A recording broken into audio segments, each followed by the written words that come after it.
So మీరు అంటే ఇప్పటివరకు 11 ఇయర్స్ పైనుండి ఈ ఫీల్డ్లో ఉన్నారు కదా, ఎవరైనా చాలా టఫ్ సిచ్యువేషన్లో మీ దగ్గరికి వస్తే మీ ద్వారా సొల్యూషన్ దొరికింది ఏదైనా ఒక ఎగ్జాంపుల్? జనరల్గా మనం అనుకున్నట్లుగా ఎవరికి వాళ్ళకి వాళ్ళ ప్రాబ్లమే చాలా పెద్ద ప్రాబ్లం అండి. ఓకే ఓకే, మా దగ్గరకు ఒక క్లయింట్ వచ్చారు. ఆవిడ ఏం చెప్పారంటే, ఆవిడ అమెరికాలో ఉంటారనమాట. ఇక్కడ అంటే వాళ్ళు చాలా బాగా రిచ్ అనమాట. అమెరికాలో చాలా మనకి ఇప్పుడు జూబ్లీ హిల్స్ అలా ఆవిడ అలా, కాకపోతే ఆవిడ స్పిరిచువల్గా ఉన్నారు కాబట్టి ఆవిడ అందరినీ చూసి అనలైజ్ చేసి ఆవిడ ఏం చెప్తుంటారు, ఇక్కడ ఉన్న వాళ్ళందరికీ జీడిపప్పు కష్టాలండి. ఒక్కొక్కరికి అమెరికాలో ఇప్పుడు మనకి జూబ్లీ హిల్స్ లాంటి ఏరియాలో ఒకరికి 10 ఇళ్ళు ఉంటాయంట. అరే వాళ్ళకి 10 ఇళ్ళు ఉన్నాయి, నాకు ఇంకా 9 ఉన్నాయి, నీకు ఎంత కష్టపడిపోతారా? ఆవిడ చెప్పిన ఎగ్జాంపుల్ ఏంటంటే, ఇవన్నీ జీడిపప్పు కష్టాలండి. అంటే ఏంటి, మనం భోజనంకి వెళ్ళాం, చక్కగా ఫుడ్ పెట్టారు, అన్నీ పెట్టారు, కానీ పక్కన వాడికి జీడిపప్పు పడింది, నాకు జీడిపప్పు పడలేదు. ఎంత బాధపడిపోతారంటే, అమ్మ నాకు ఈరోజు జీడిపప్పు రాలేదు అని బాధపడిపోతుంది. అదే వాళ్ళ కష్టం అనమాట. దానికి ఆవిడ జీడిపప్పు కష్టం అని చెప్పి పెట్టింది అనమాట. సో అలా అంటే ఏంటంటే, ఇంకా చాలా చాలా ఎక్కువ కష్టాలతో ఉన్న వాళ్ళు చాలా ఉన్నా సరే, ఎవరికి వాళ్ళకి వాళ్ళ చిన్న కష్టం కూడా పెద్ద కష్టంగా ఫీల్ అయ్యే వాళ్ళు కూడా ఉంటారండి. అయితే ఏంటంటే, మన దగ్గరకు వచ్చేవాళ్ళు కూడా మీరు చెప్పినట్టుగా చాలా అంటే చాలా కష్టాలతో వచ్చిన వాళ్ళు కూడా ఉన్నారు. అంటే ఏంటి, ఒకసారి సూసైడ్ చేసుకోవడానికి ట్రై చేసి,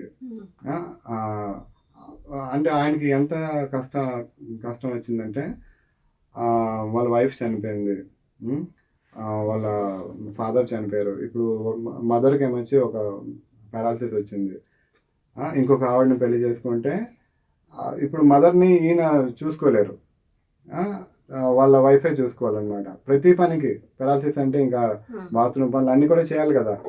ఆవిడకేమో అవన్నీ ఇష్టం లేదు. ఆవిడేమో మళ్ళీ గొడవ పెట్టుకొని వెళ్ళిపోయింది.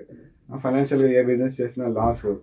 ఆయన ఏం చేశాడంటే, సరే సూసైడ్ చేసుకుందాం అని చెప్పి రకరకాలుగా ప్రయత్నం చేశారనమాట. అన్ని రకాలుగా ప్రయత్నం చేసిన, ఊరేసుకుందాం అనేసి కరెక్ట్గా తాడు పెట్టుకొని చేసుకుందాం అనేటప్పటికి సడన్గా ఎవరో ఒకరు రావడం, వస్తే మళ్ళీ ఆయన ఎవరో వచ్చారని చెప్పి మళ్ళీ ఆయన విరమించుకోవడం, ఇవన్నీ వర్కౌట్ అవ్వట్లేదు. ఫైనల్గా ఏం చేద్దాం, సైనైడ్ కొనుక్కుందాం అని చెప్తే ఆయన దగ్గర పాపం డబ్బులు లేవన్నమాట. ఎక్కడ దొరుకుతుంది, మమ్మల్ని బయట దొరకవు కదా. ఆయన ఏం చేశాడు, ఆయనకున్న కాంట్రాక్ట్లో మొత్తానికి ఎవరినో పట్టుకొని అదొక 3,000 రూపాయలు అవుతుంది అంటే, ఆయన ఎవరో ఒక ఫ్రెండ్కి రిక్వెస్ట్ చేసి డబ్బులు అప్పు తీసుకుని ఆయనకి సారీ చెప్పి, నేను నీకు ఇంక ఇవ్వలేను, నేను ఎటు చనిపోతుందని చెప్పి ఆయన తీసుకొచ్చి కొనుక్కొని ఆయన ఏదో అన్నంలో కలుపుకుని ఆయన పడుకున్నాడు అనమాట. పొద్దున్నే లేచిపోయాడు. ఇచ్చిన వాడు కూడా మోసం చేశాడు అనమాట. ఆయన చనిపోదామన్న అవకాశం లేదు. సో అలా అంటే ఒక ఎగ్జాంపుల్ చెప్తాను. అన్ని రకాల కష్టాలతో ఉన్న వాళ్ళు కూడా ఉంటారండి.